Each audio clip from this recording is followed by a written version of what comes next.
What is going on, people? And welcome back to another podcast. I'm your host, JONETH PIPTNE. And once again, we're going to be discussing the Chicago Bears and what is going on in the news daily. And we got a few things to be talking about. But the first thing to jump things off officially is that the Bears head coach, Matt Nagy, had already ruled out Justin Fields starting in week 1. And there is no scenario where Andy Dalton is the backup. And of course, we already know that the Chicago Bears traded up to the number 11 overall pick in the 2021 NFL Draft to also draft the former Ohio State quarterback Justin Fields, but he may have to wait a bit before he sees any on-field action. The Chicago Bears also signed veteran signal caller Andy Dalton in free agency, and the Chicago Brass has maintained that he will be the one to lead the Chicago Bears offense onto the field in week 1. Quotes and sound bites usually hold little weight compared to the attention they are given in May and June, but the Chicago Bears are not holding a quarterback competition. That is something that they have been saying since handling their draft card for Fields. In fact, during the appearance on the Chris Collinsworth podcast featuring Richard Sherman, the Bears head coach Matt Nagy said that there isn't a scenario where Justin Fields will be starting over Dalton for the season opener, barring injuries, of course. And I quote, Matt Nagy said, Andy is our starter, and again, I can't predict anything. You know how it goes. There are so many things that can happen between today and that of week 1, but Andy is our starter and Justin is our number 2, and we're going to stick with this plan. You always hope that nothing happens to Andy as far as injuries, anything like that, and that's why he cannot say 100%. Andy is where we want him to be. He had great OTAs, and we're just going to continue to build with that. Dalton last season was with, of course, the Dallas Cowboys and ended up taking over once the starter Dak Prescott went down with his ankle injury.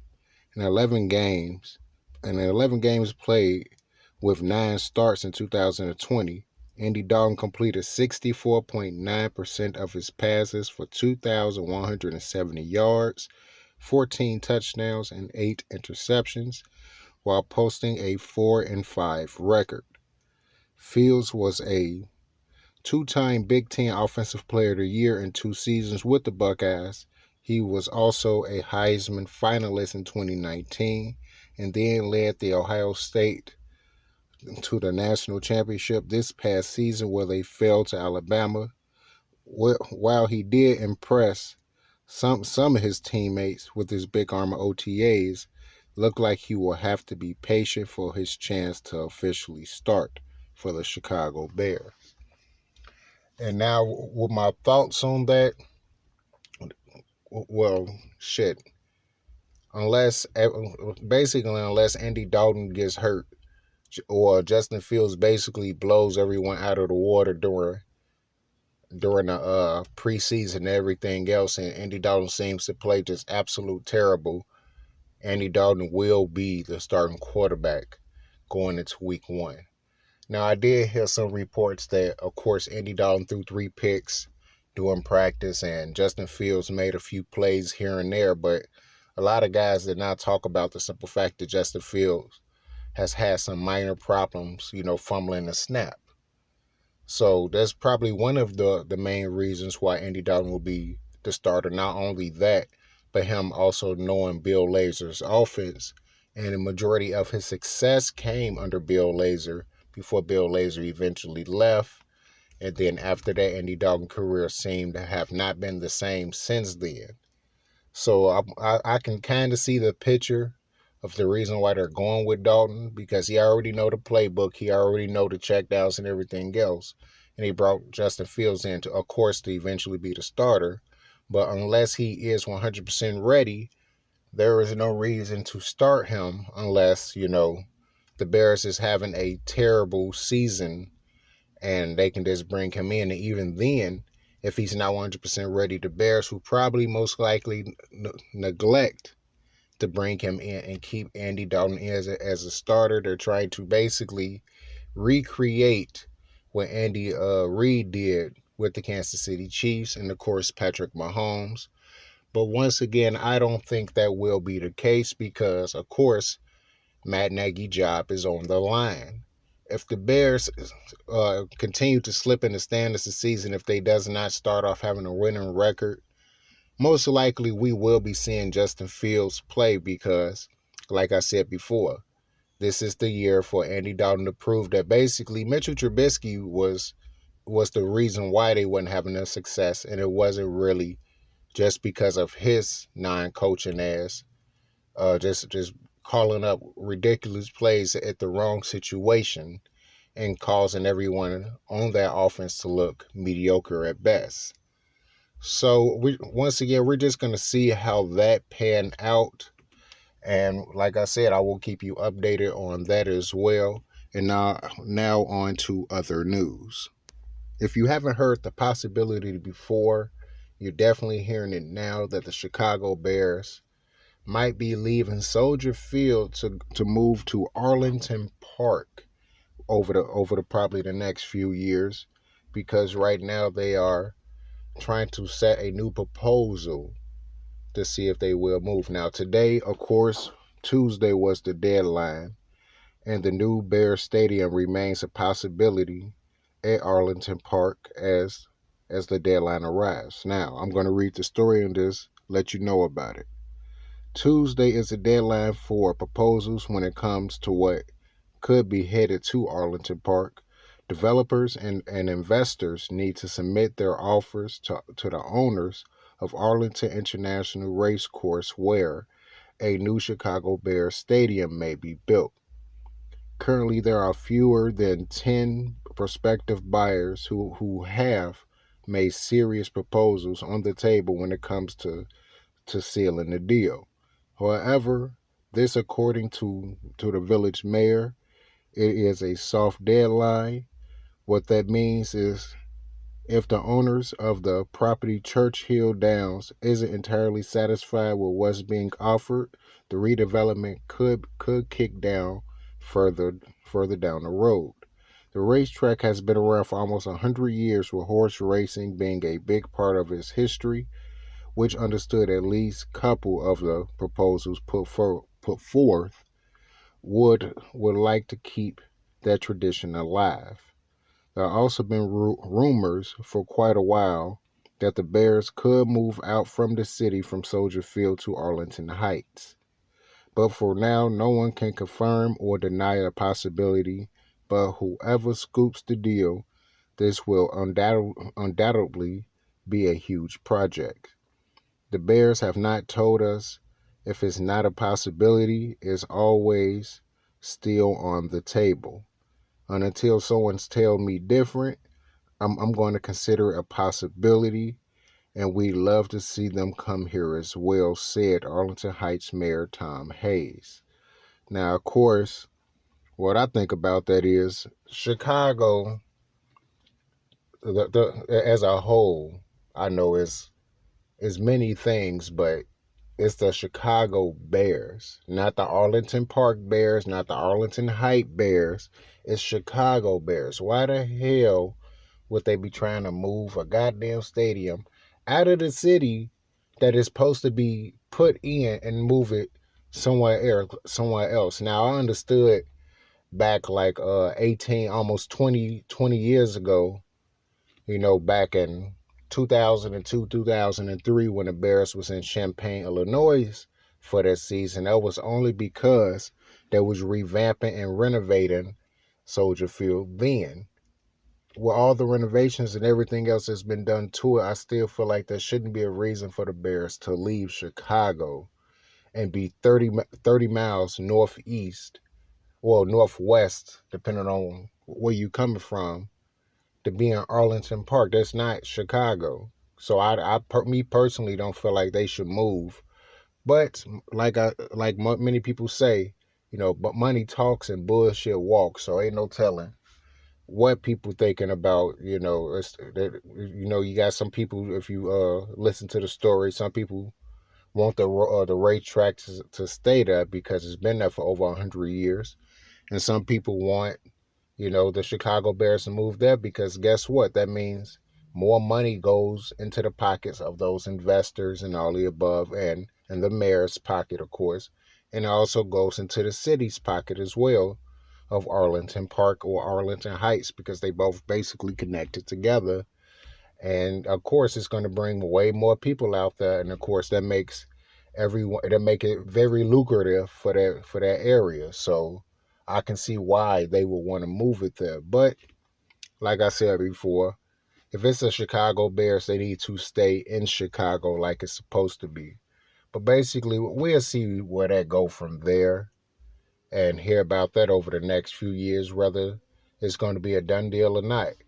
But anyways, we're going to move on to a brand new story and see where we go from there. And of course, the last story of the day, people, is can the Chicago Bears actually make the playoffs this season?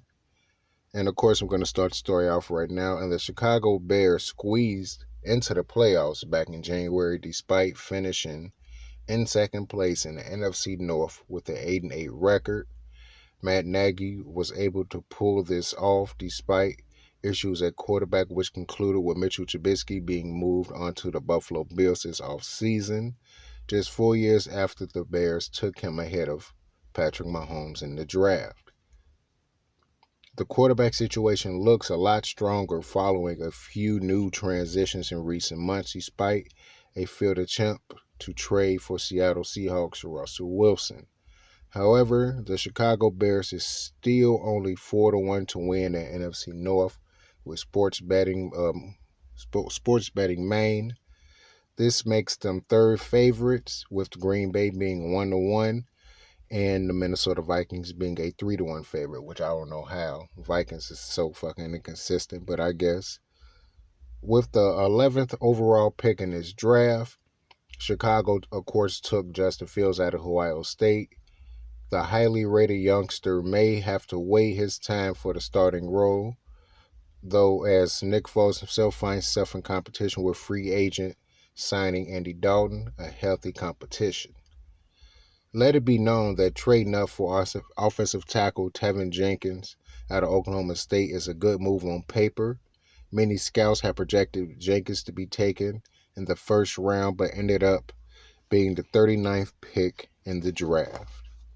Jenkins is a player with a mean streak. He enjoys burying defenders in the running game and also has exceptional hand grip. So when he gets his hands on his opponent, it's basically all over. David Montgomery is somewhat an underrated running back around the league. He provides good power in the backfield that wears opponents down for the second half.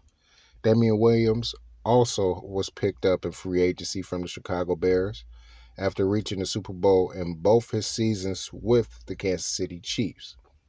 The receiving core hasn't been the strongest in recent years and is currently isn't in great shape either. Marquise Goodwin, Damiere Byrd, Allen Robinson, and Anthony Miller are all on the books.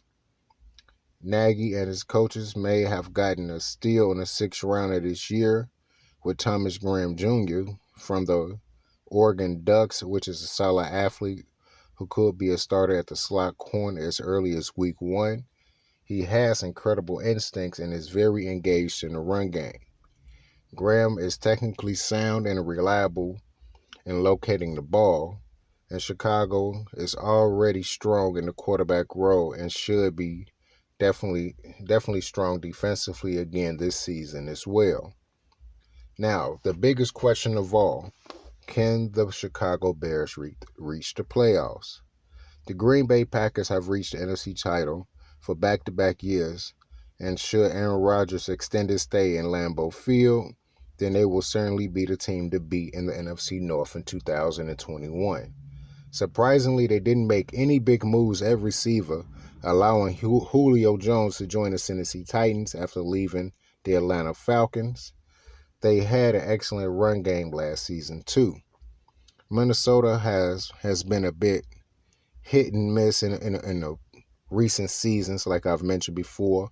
A number of talented defenders on the roster, and a healthy Dalvin Cook is hard to stop at running back. Except a tough battle in NFC North this upcoming season.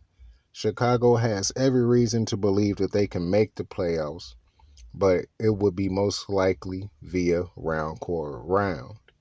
And that's the story for the Chicago Bears. And what do I think about that? Yeah, it could end up being that way because not only the NFC North is tough, the NFC is tough, period. The NFC has taken a real big resurgence over the past few seasons. If you go back just 10, 15 years ago, man, the NFC was very weak. It was a lot of teams, winning with 7-9 records, 8-8 records, and making it to the playoffs. Just 10, 15 years ago, the NFC West was one of the weakest divisions ever, and it was the NFC East being the most toughest division to play in. Now, everyone arguably says it's the NFC West and not the NFC East. Now, the NFC East has taken the same place as the NFC West, but other than the NFC least being the weakest division in the NFC, every division after that it has been basically fighting tooth and nail from week 1 to week 17. And the Bears, of course, is in the NFC North, one of those divisions where you have to fight tooth and nail.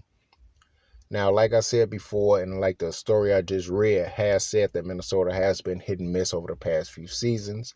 One year they'd be 11-5. The next year they'd be 7-9, 8-8. Then right after that, the following year they'd be 12-4. Then a year after that they'd be 9-7, 10-6. So to me personally, the Bears should not be afraid of Minnesota too much. Long as the quarterback play is at least on par with everyone else, the defense should take care of itself, despite you, of course, losing Kyle Fuller, who was a huge part of cutting off the field in 2020, 2019, 2018, and even 2017 when he was able to play full seasons. But when it comes down to it, man, it really depends on if Aaron Rodgers decides to extend his stay in Green Bay. Now, if Aaron Rodgers decides to call it quits with Green Bay and just say he's going to hold out for the rest of the season, then the division is really up in the air. And to me, the Bears have a very strong chance in taking the division if Aaron Rodgers does not play for Green Bay. But, of course, if he does play, then, of course, as the report just said, and plus all Bear fans know, of course, they are the team to beat. So hopefully things can pan out in the Bears' favor, which to me, it does not matter if Aaron Rodgers is there or not. Honestly, I prefer Aaron Rodgers to be there so the Bears can have some real competition and within the division and be able to see exactly where they at and how they stand up in the division as well, because usually beating Green Bay means that the Bears is on the right foot and the rest of the NFL is in trouble when the Bears is able to do that usually. So we're just going to see how that turns out. And hopefully, if everything goes right, the Bears can win at most 10 games. I've said this multiple times before. The Bears can win anywhere between 7 to 10 games. I wouldn't be surprised if they wind up itching out an extra win if they was to upset one of these powerhouse teams that they're facing this season, in the name of, the Pittsburgh Steelers or the Cleveland Browns or the Baltimore Ravens, which over the years the Bears have pretty much owned that division. But of course, the only difference is that the Browns is actually some good and the Ravens have Lamar Jackson. But the Bears have still always basically kicked Pittsburgh Steelers' ass ever since Jerome Bettis had retired back 15 years ago. So, yeah, we're just going to have to see how that turns out. But if everything was to actually go right for the Chicago Bears, 7 to 10 wins does seem within the range for this team. And if Aaron Rodgers doesn't play, those 10 wins can possibly win the division for our Chicago Bears. But that's going to be it for me today, guys. And that's going to be it for the podcast. And just remember to like and subscribe. Continue to watch. Watch out for more content coming out pretty soon. I'm going to be doing a live video with Kofi Ohemi of KO Sports Talk. I will put a link in the description down below, so then you can also be able to get to his page and also catch out the main event podcast that me and him do together. And we do be doing it on each other's platform. So be able to check it out on my platform and also Kofi Ohemi's KO Sports Talk platform as well. So there, all right, people. Peace out and go Chicago Bears.